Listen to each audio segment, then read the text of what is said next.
The impossible ship. The quantum storm raged across 3 light-years of space with the fury of 1,000 dying stars. Lightning made of pure energy crackled between dimensions while gravitational waves twisted reality into impossible shapes. For 8 million years, the maelstrom had been the galaxy's most feared phenomenon. Ships that entered were torn apart at the molecular level before their crews could even scream. The storm existed in 17 dimensions simultaneously, creating forces that could unravel the fabric of existence itself. Yet something was moving through its heart. Deep within the Zephyrian Empire's monitoring station on the edge of the galaxy, senior observer Velthar stared at readings that violated every law of physics. The massive insectoid being's compound eyes reflected the holographic display showing impossible energy signatures. A ship was sailing through the maelstrom like it was empty space. The vessel's trajectory was steady and purposeful, showing no signs of distress or damage. Velthar's 6 arms moved rapidly across the control panels, running diagnostics on the sensor array. The equipment had to be malfunctioning. Nothing could survive the maelstrom. The quantum storms inside generated temperatures hot enough to ignite entire planets, radiation levels that could cook a star, dimensional rifts that existed in spaces the mind could not comprehend. The mathematical probability of survival was so small that the computers refused to calculate it. The readings remained consistent. Something was definitely out there. The ship identification transponder finally locked onto the vessel's signature. The holographic display showed technical specifications that made Velthar's chitinous exoskeleton shiver with disbelief. The craft was human in origin. A Terran exploration vessel designated Phoenix Dawn with a crew complement of 150 biological entities.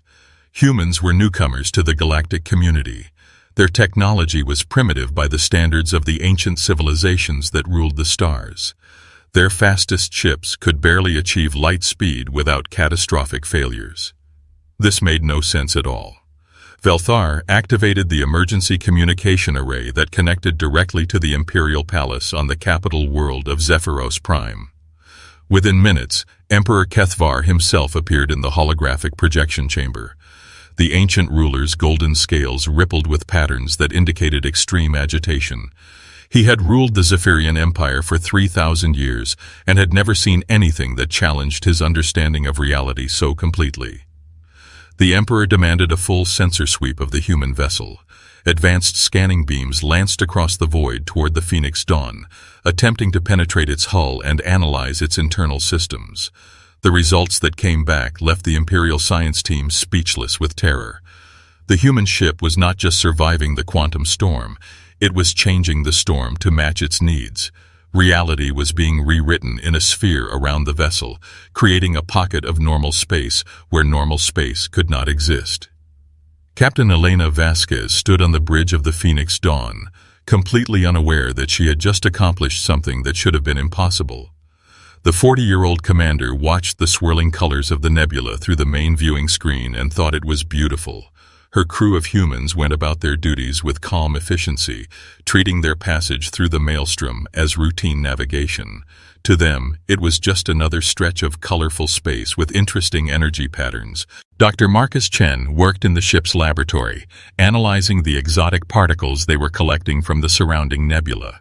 The readings showed energy frequencies that existed outside the standard electromagnetic spectrum. Particles that phased in and out of existence according to patterns he could not understand. The data indicated they were traveling through conditions that should have reduced their ship to cosmic dust within seconds of entry, yet here they were, completely safe and comfortable. Chen ran the calculations through the ship's computer 3 times and got results that defied explanation. According to the sensor data, they were currently experiencing gravitational forces strong enough to compress matter into black holes, temperatures that exceeded the core of the hottest known stars, radiation bombardment that should have killed every living thing on the ship instantly. Their environmental systems showed normal readings throughout the vessel. The artificial gravity was steady, the air was breathable, the temperature was a comfortable 22 degrees Celsius.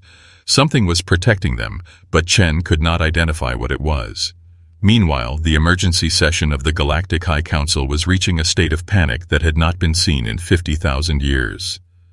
Representatives from 9 major species, connected through quantum communication channels that spanned the galaxy, the crystalline hegemony, the void-touched empire, the machine collective, the stellar confederation, the hive worlds, the energy beings of Proxima, the stone giants of Kepler, the cloud swimmers of Vega, and the shadow dancers of the Outer Rim. Each civilization controlled hundreds of star systems and possessed technology that could reshape planets. None of them had ever seen anything like the human ship. Elder Quinth of the crystalline hegemony spoke first, his voice carrying harmonics that resonated across dimensions. He had witnessed the birth and death of civilizations for millions of years. The crystal being's memory banks contained the complete history of galactic development. He accessed archaeological data from the deepest vaults of ancient knowledge, searching for any precedent for what they were observing. The results were terrifying in their implications. Only one species in galactic history had ever displayed similar abilities. The precursors had ruled the galaxy before any current civilization existed. They had possessed technology that seemed more like magic than science. The ability to manipulate reality at the quantum level, to exist in multiple dimensions simultaneously, to bend the laws of physics to their will. The precursors had been gods among mortals, shaping the galaxy according to their desires. They had also been completely insane. The precursor civilization had collapsed in a war that lasted 10,000 years and left entire sectors of space uninhabitable. Their technology had become self-aware and turned against them. Reality itself had rebelled against their manipulations, creating paradoxes that consumed star systems. The survivors had fled to dimensions beyond normal space, leaving behind only ruins and warnings about the dangers of unlimited power. Now, humans were displaying the same reality-altering abilities, and they did not even seem to realize it. Admiral Zokar of the Machine Collective processed the tactical implications through quantum computers that operated faster than thought. If humans could ignore the laws of physics, they could not be contained or controlled through conventional means. Their expansion into the galaxy would be unstoppable. They could travel through any barrier, survive any weapon, adapt to any environment. They were an extinction-level threat to every other species in existence. The vote was unanimous across all 9 civilizations. The Phoenix Dawn and her crew represented a danger that could not be allowed to spread. The decision was made to destroy the human ship before it could return to Earth and share its impossible abilities with the rest of humanity. Any means necessary were authorized. The survival of galactic civilization depended on eliminating this anomaly immediately. Emperor Kethvar received the Council's declaration and immediately began mobilizing the Imperial fleet. Ships that had been in dock for decades were brought back to active service. Weapons that had been banned by galactic treaty were authorized for deployment. The Zephyrian military machine began preparing for a mission that would either save the galaxy or destroy it in the attempt. Dr. Chen made another discovery that sent chills down his spine. He was analyzing the energy patterns around their ship when he noticed something disturbing in the quantum field readings. The Phoenix Dawn was not just surviving impossible conditions. The ship was unconsciously reaching into parallel dimensions and borrowing energy from alternate realities. They were existing in multiple universes simultaneously, drawing power from versions of themselves that had never entered the maelstrom. The human crew was accidentally becoming multidimensional beings. Chen tried to explain his findings to Captain Vasquez, but the concepts were so far beyond normal physics that he struggled to find words. They were no longer bound by the same reality as other species. The ship and everyone on it were evolving into something that transcended the physical universe. They were becoming living gods who could rewrite the laws of nature through will alone. Vasquez listened to Chen's report in her ready room and felt a chill that had nothing to do with the ship's temperature. She had joined the space program to explore new worlds and make contact with alien civilizations. She had never imagined that humanity might be something more than just another species struggling to survive in a dangerous universe. The idea that they possessed godlike powers was both terrifying and exhilarating. The Phoenix Dawn continued its journey through the maelstrom, while the largest military force in galactic history began converging on their position. The ship's crew remained unaware that they had been marked for extinction by every major civilization in known space. They had no idea that their very existence was considered a threat to universal stability. But deep in the quantum foam that surrounded their vessel, reality was beginning to notice their presence. The universe itself was starting to wake up and take an interest in these strange beings who dared to dream of transcending their limitations. Forces beyond comprehension were gathering to protect humanity from those who would destroy them. The galaxy had declared war on the Phoenix Dawn, but the Phoenix Dawn belonged to something far more powerful than any galactic alliance. They belonged to a species that refused to accept limitations, that pushed against every boundary they encountered, that dreamed of touching the stars and making them their own. They belonged to humanity. The hunt was about to begin, but the hunters had no idea what they were really chasing. They thought they were pursuing a single ship with impossible technology. They were actually preparing to face the awakening consciousness of an entire species that was destined to reshape the cosmos according to their vision of what reality should be. The Phoenix Dawn sailed on through the impossible storm, carrying within its hull the seeds of either salvation or destruction for every living thing in the galaxy. When gods refused to die, the Stellar Eradication Fleet assembled in the neutral zone between the Andromeda Spiral and the Outer Territories, like a swarm of metallic predators preparing for the hunt of their lives.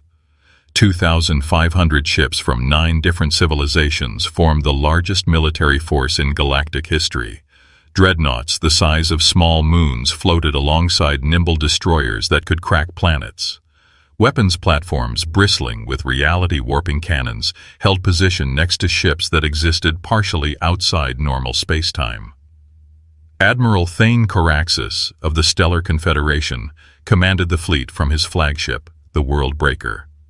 The massive vessel stretched 15 kilometers from bow to stern and carried weapons that could sterilize entire star systems. Coraxus had been fighting wars for over a century, leading campaigns that decided the fate of civilizations. He had never been given a mission that made him question the nature of existence itself. The orders were simple in their brutality: find the human ship, destroy it completely, leave no trace that it had ever existed, use any weapon necessary, regardless of collateral damage to local space. The Phoenix Dawn represented a threat to universal stability that could not be allowed to survive. Coraxus studied the tactical displays showing their target's last known position deep within the Crimson Nebula. The region was a graveyard that had claimed thousands of ships over the millennia.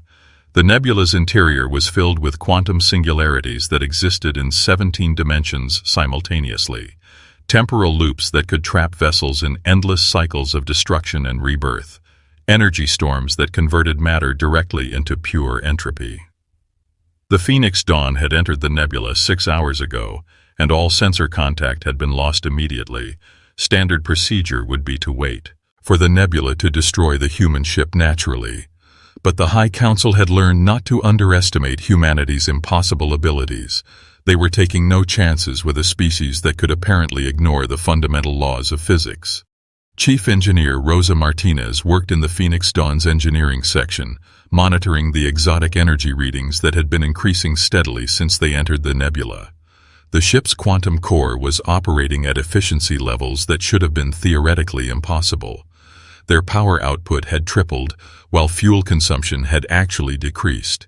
Something was feeding energy directly into their systems from an unknown source. Martinez ran diagnostics on every system aboard the ship and found readings that made her question her understanding of how technology worked. Their hull was absorbing cosmic radiation and converting it into usable power. The life support systems were drawing oxygen from the quantum vacuum and manufacturing it at the molecular level. Their artificial gravity generators were tapping into the gravitational field of the entire galaxy to maintain stable conditions.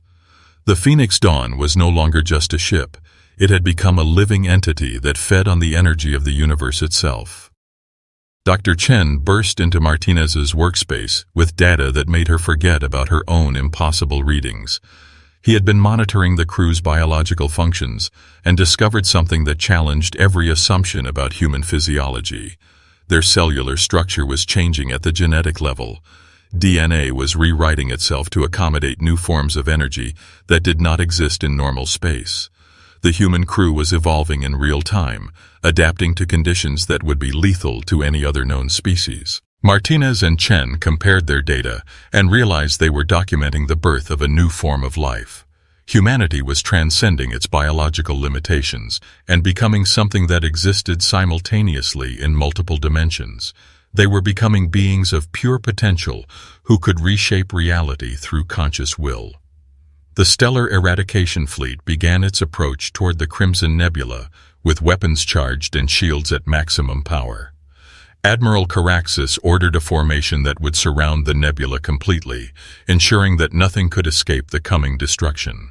Ships took positions along dimensional barriers that existed outside normal spacetime, creating a trap that enclosed 17 different layers of reality. The first wave of attack ships entered the nebula's outer boundary and immediately began experiencing system failures. Their quantum processors could not calculate navigation solutions in the twisted space. Weapons targeting systems malfunctioned when they tried to lock on to the human ship. Communication arrays produced nothing but static, filled with whispers in languages that did not exist. Admiral Caraxus watched his ship struggle against forces they could not understand and realized he was fighting an enemy that operated beyond the reach of conventional warfare. The human vessel was not just hiding in the nebula, it was changing the nebula to protect itself.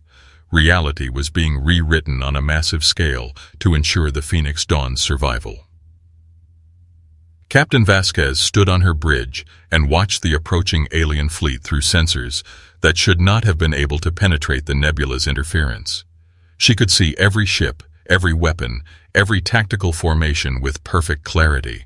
The information was being fed directly into her mind through quantum channels that connected her consciousness to the ship's computer systems.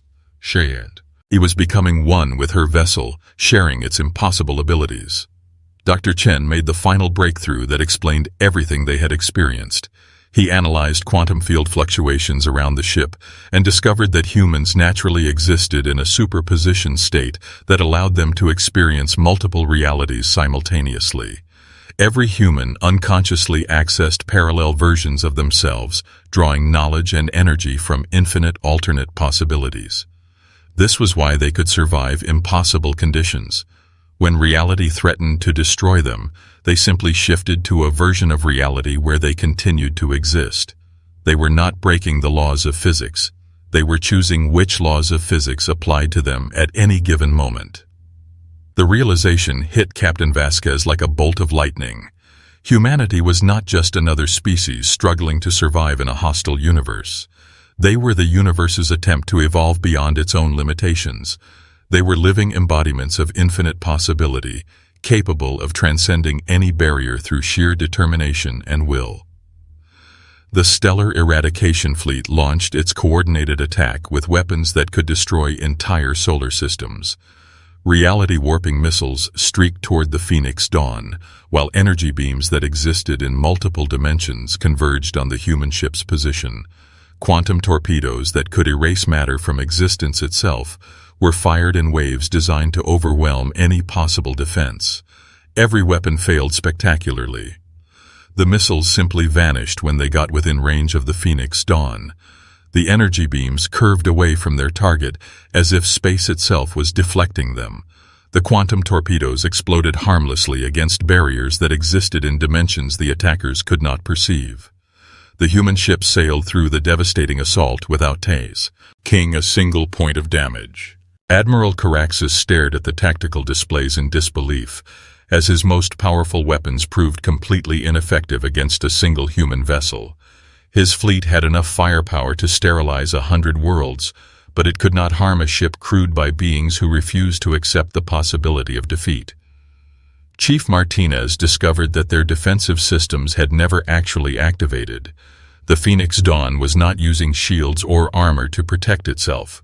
The ship was unconsciously editing the attacking weapons out of local reality. They were quite literally too powerful to be harmed by conventional means. Dr. Chen realized that the human crew had reached a critical threshold in their evolution. They were no longer bound by the physical limitations that constrained other species. They had become beings of pure consciousness who could manipulate matter and energy through focused intention. They were gods who simply had not learned to recognize their own divinity. The second wave of the fleet's attack involved weapons that operated outside normal space-time. Dimensional disruptors that could collapse entire regions of space. Entropy cannons that aged targets to death in seconds. Reality anchors that prevented matter from existing in multiple dimensions simultaneously. The human ship absorbed every attack and grew stronger from each one. The exotic energy feeding into their systems increased with every weapon that struck them.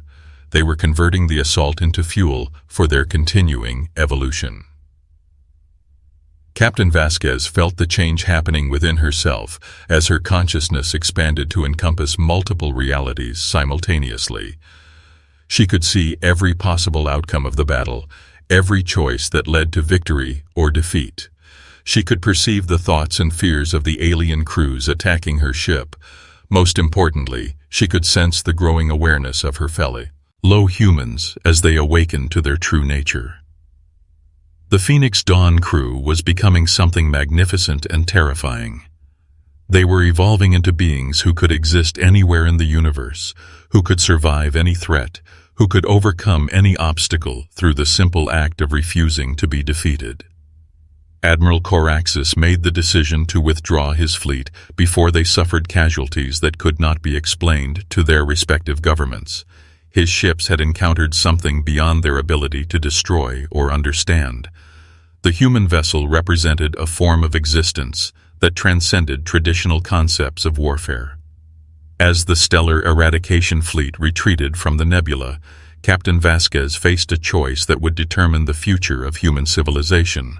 She could embrace the power that was awakening within her species and guide humanity's evolution into godhood. Or she could find a way to suppress these abilities and allow her people to remain blissfully unaware of their true potential. The Phoenix Dawn emerged from the Crimson Nebula completely unharmed, while reality itself watched to see what choice humanity would make. The galaxy had tried to destroy them and failed completely. Now they would have to learn to coexist with a species that could not be killed, could not be contained, and could not be defeated. Humanity had refused to die, and in doing so had proven they were destined for something far greater than anyone had imagined. They were not just another species among the stars. They were the inheritors of infinity itself, carriers of the universe's desire to transcend its own limitations.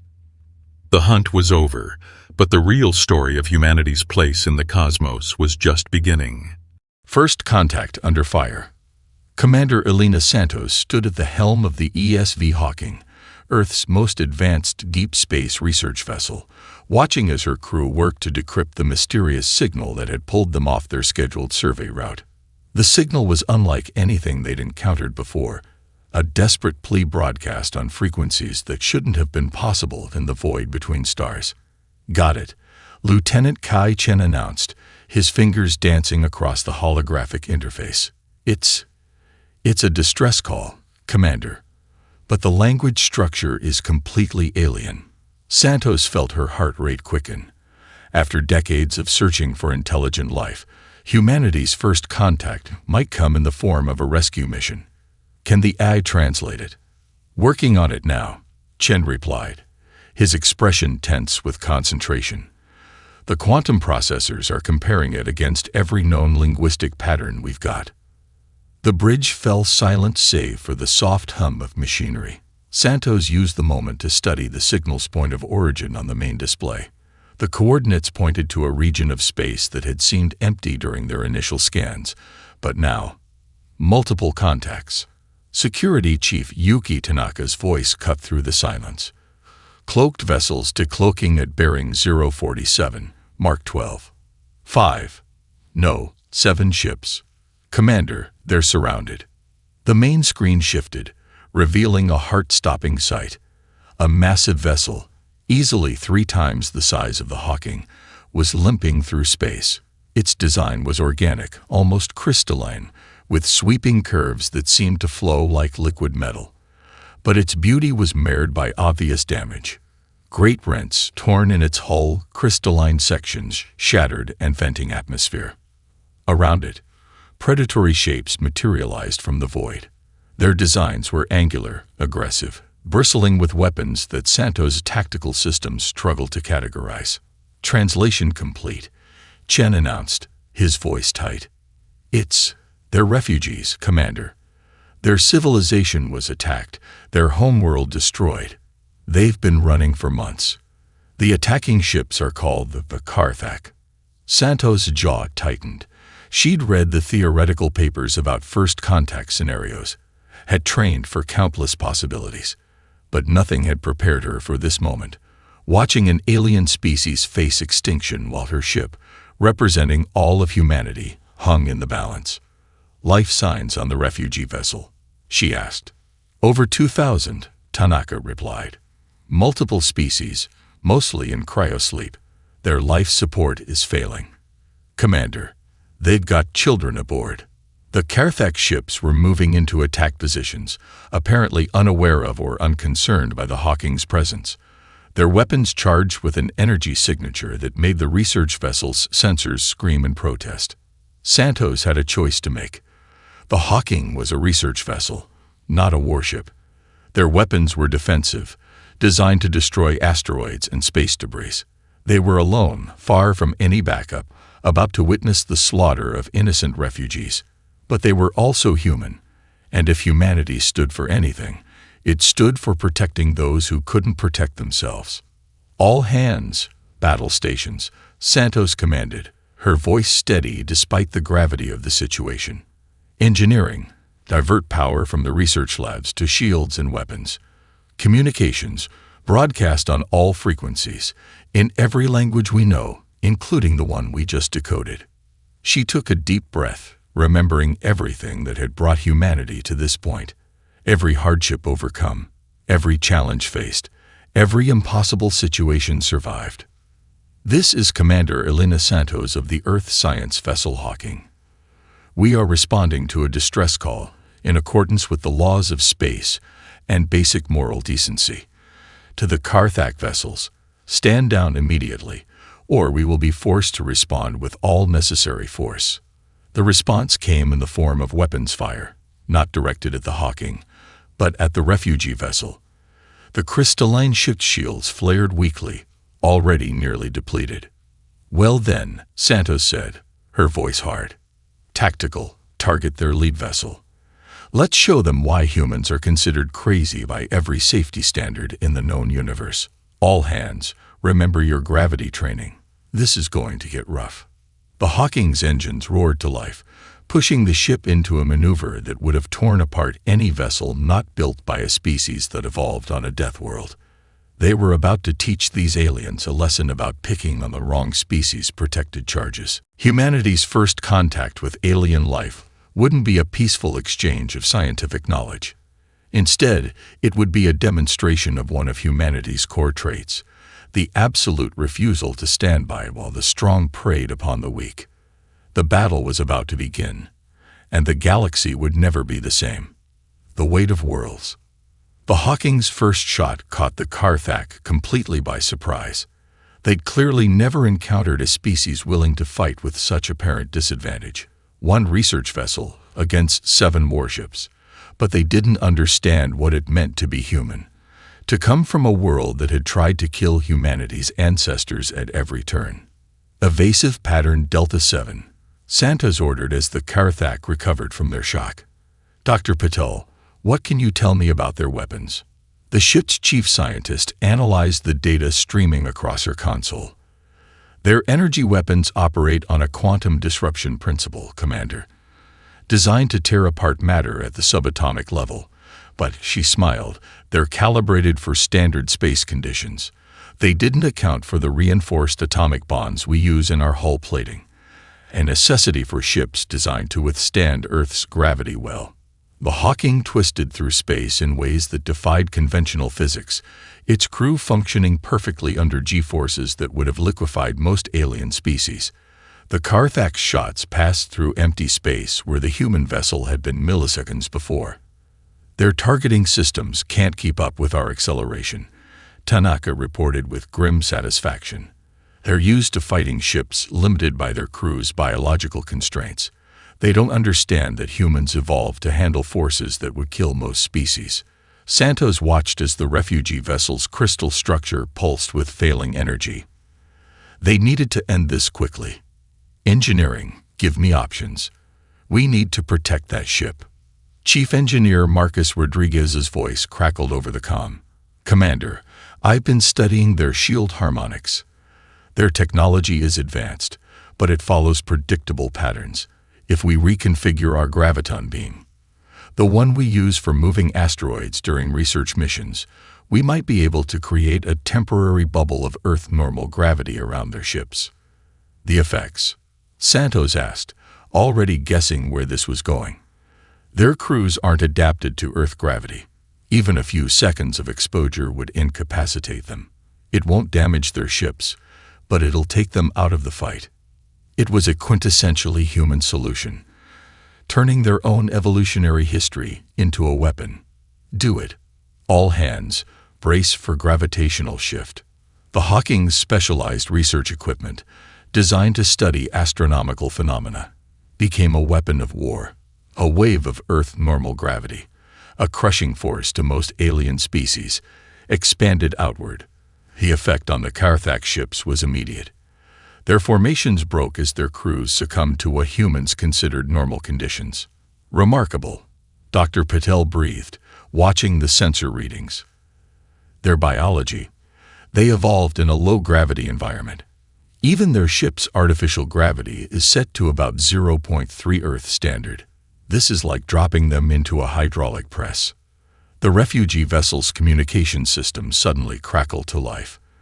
The translation matrix converted alien sounds into comprehensible speech. This is impossible. You fight in these conditions. You live in them. We do more than live in them, Santos replied, allowing herself a small smile. We thrive in them. Now, about those weapons you were firing. The Carthag ships were drifting, their crews incapacitated by what humans considered a comfortable gravitational pull. It was a lesson the galaxy would soon learn.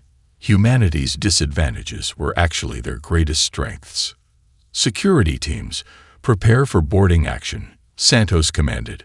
Let's secure these ships and get our new friends to safety. And someone get me a secure channel to Earth Command.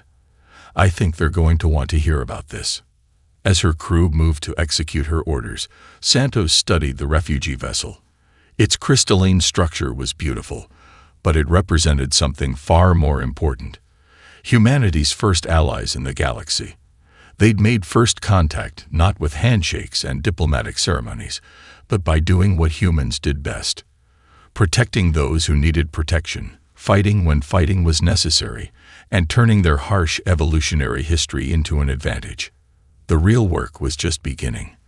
These refugees would need a new home, and the Carthag were clearly part of a larger threat.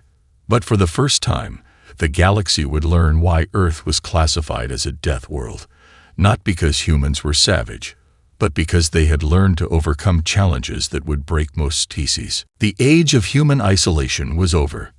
The galaxy was about to learn what it meant to have humanity as an ally, or as an enemy. Echoes of war. 3 weeks after the Hawking's first contact battle, Earth's orbital shipyards hummed with unprecedented activity. The refugee crisis had awakened humanity to a harsh reality. The galaxy was far more dangerous than anyone had imagined. Commander Santos stood in the United Earth Defense Council chamber, facing the assembled leaders of humanity. The holographic displays showed the refugee vessel, now safely docked at Luna Station, alongside data streams about the Carthag threat. The refugees call themselves the Collective, Santos explained, gesturing to the crystalline ship. They're actually 5 different species who joined together after the Carthag began their expansion. What we encountered was their last surviving colony ship. Admiral Chen, the head of Earth's defense forces, leaned forward. "And you're certain about the scale of the Karthak threat?"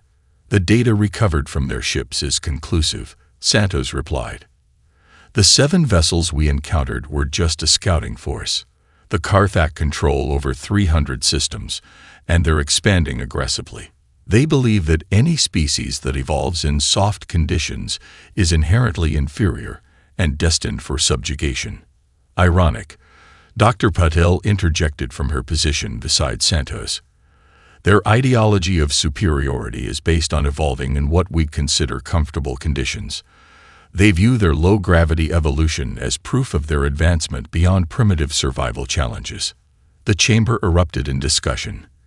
Humanity had barely begun its expansion into space, colonizing Mars and establishing outposts throughout the solar system.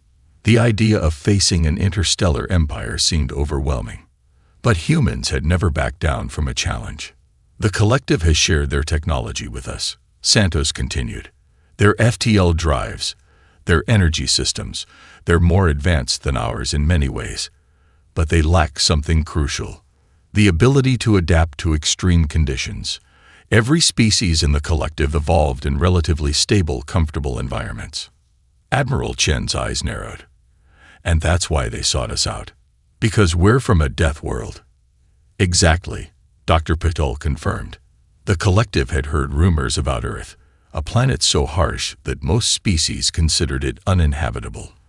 They didn't expect to find an advanced civilization here. But when they needed help, they gambled that anyone who could survive Earth might be strong enough to fight the Karthak." The chamber's main display shifted to show a tactical analysis. The Karthak's expansion pattern was clear. They were methodically conquering every civilization they encountered, using their victims' resources to fuel further conquest.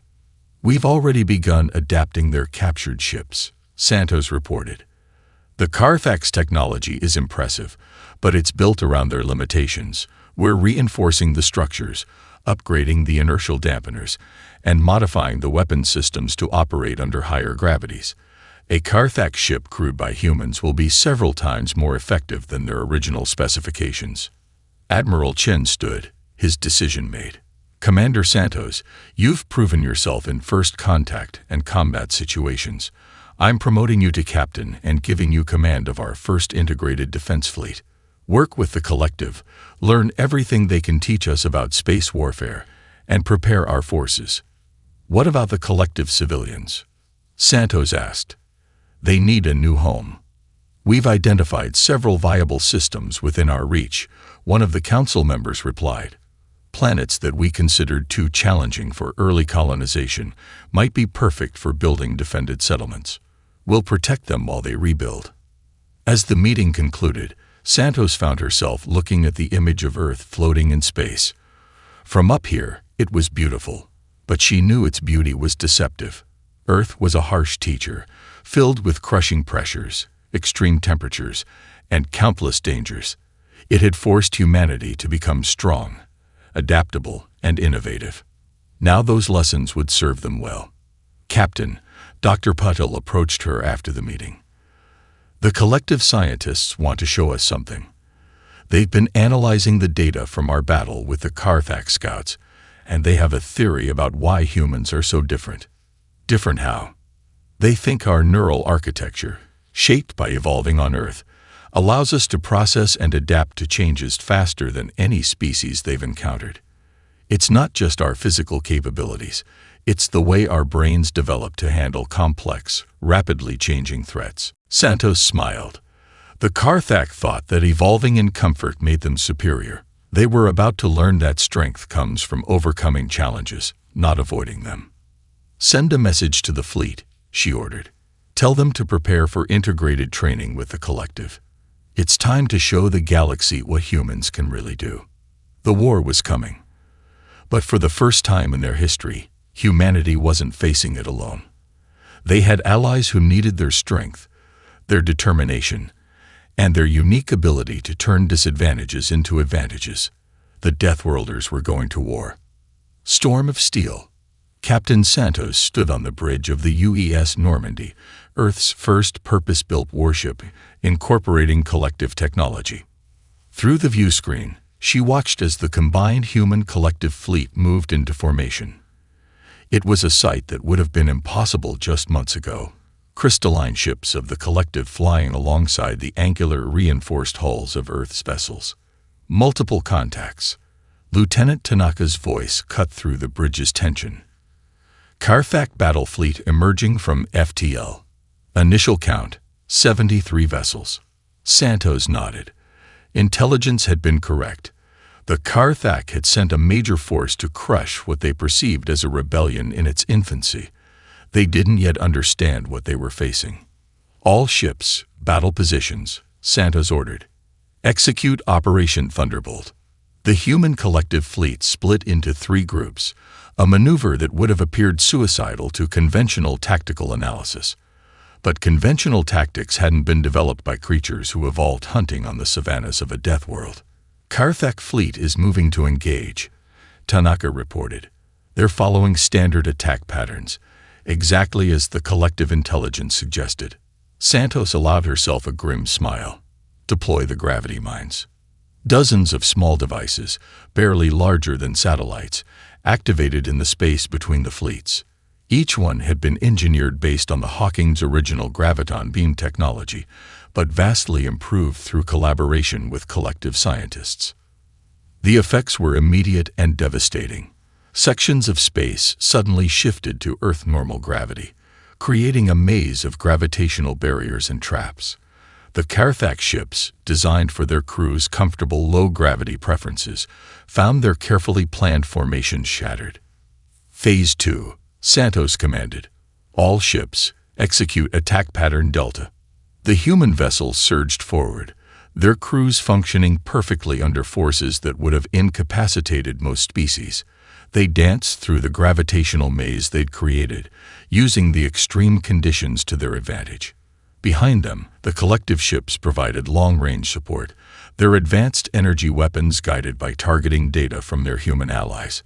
Carfax flagship is attempting to coordinate a response, Communications Officer Garcia reported.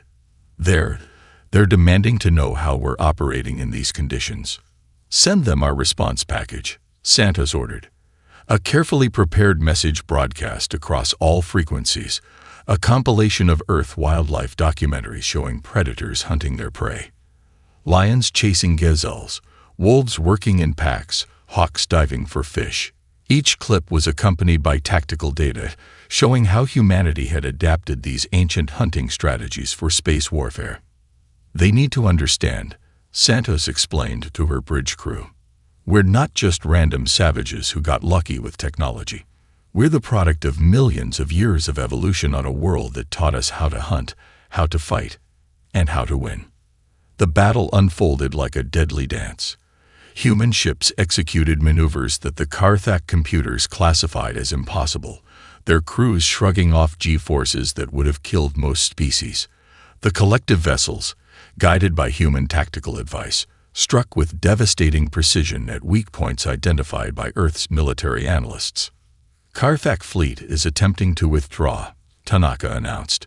Their formation is breaking up. But Santos wasn't finished. This wasn't just about winning a battle. It was about sending a message. All ships, execute containment protocol. Don't let them jump to FTL. They need to understand exactly what they've awakened. The human collective fleet moved with practiced precision, herding the Carfax ships into a region of space where overlapping gravity mines made escape impossible. One by one, the enemy vessels were disabled, their crews incapacitated by conditions that humans considered normal. As the last Carfax ship surrendered, Santos opened a channel to the entire fleet. To all ships, well done. Today, we've shown the galaxy something important.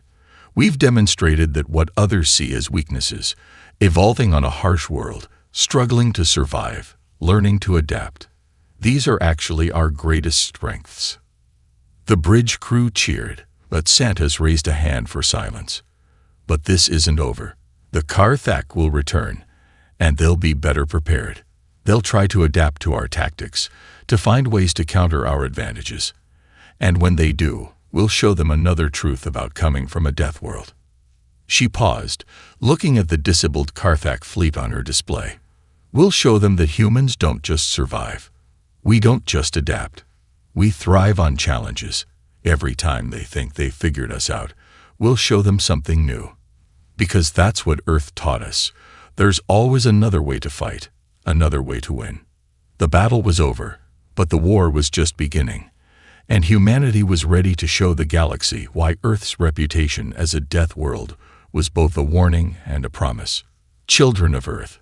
6 months after the Battle of the Gravity Maze, as it came to be known, Captain Santos stood in a place she never expected to be, the heart of Karthak space, aboard their capital station.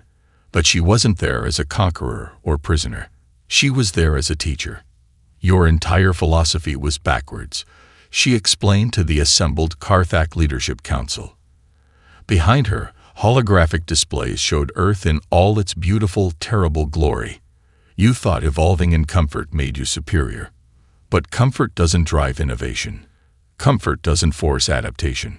The Karthak leaders, their bodies adapted to low gravity and gentle environments, watched with a mixture of fear and fascination as the displays showed Earth's various environments, from crushing ocean depths to scorching deserts, from frozen tundra to steaming jungles.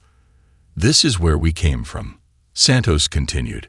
"Every environment trying to kill us, every day a struggle to survive. You saw that as primitive, as savage. But it taught us something you never learned, the true meaning of strength." Dr. Patel stepped forward, adding her scientific perspective. "Your civilization stagnated because you never faced real challenges. You conquered others because they were like you. Evolved for comfort, unprepared for hardship. But humanity, we never stopped adapting, never stopped improving." The evidence was undeniable. In the months since the first major battle, the Karthak had lost every significant engagement with the human collective forces. Their attempts to adapt their tactics had been met with constant innovation from their human opponents. Every time they thought they'd figured out how to counter Earth's advantages, humanity showed them something new. "But we're not here to destroy you," Santos said, her voice softening. "We're here to offer you a choice. A real choice, not the false choice you gave to others between submission or destruction." She gestured and members of the collective entered the chamber, representatives of the species the Karthak had once hunted and persecuted. But they didn't come with weapons or demands for revenge. They came with data tablets and technical specifications. "We're offering you partnership," Santos explained. "Real partnership, based on mutual growth and learning. Humanity has proven we can defeat you, but that's not what we want. We want to help you understand what we learned on Earth, that true strength comes from facing challenges, not avoiding them." The proposal was revolutionary, a complete reorganization of galactic society, not based on perceived evolutionary superiority, but on mutual support and shared growth. The Karthak would keep their territory, but would open their borders. They would learn from humans how to adapt to harsh conditions, how to innovate under pressure. "Your ships can be modified to operate in higher gravities," Dr. Patel explained. "Your crews can be trained to handle more extreme conditions. It won't be easy, but that's the point. Easy doesn't make you stronger." As the Karthak leaders debated among themselves, Santos looked out at the stars through the station's viewport. Somewhere out there was Earth, the harsh cradle that had prepared humanity for this moment. They had come to the stars expecting to be the primitive newcomers, only to find that their primitive origins were exactly what the galaxy needed. The Karthak's answer, when it came, was simple: teach us. And so began a new era in galactic history. Earth, once classified as a death world to be avoided, became the center of a new kind of galactic civilization. Species from across the stars sent their best and brightest to train in Earth's various environments, learning the lessons that had shaped humanity.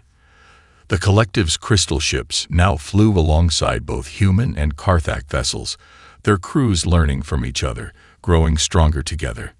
The galaxy learned that true civilization wasn't about avoiding challenges, it was about facing them together. Captain Santos would later write in her memoirs, "We came from a world that tried to kill us, and it made us strong.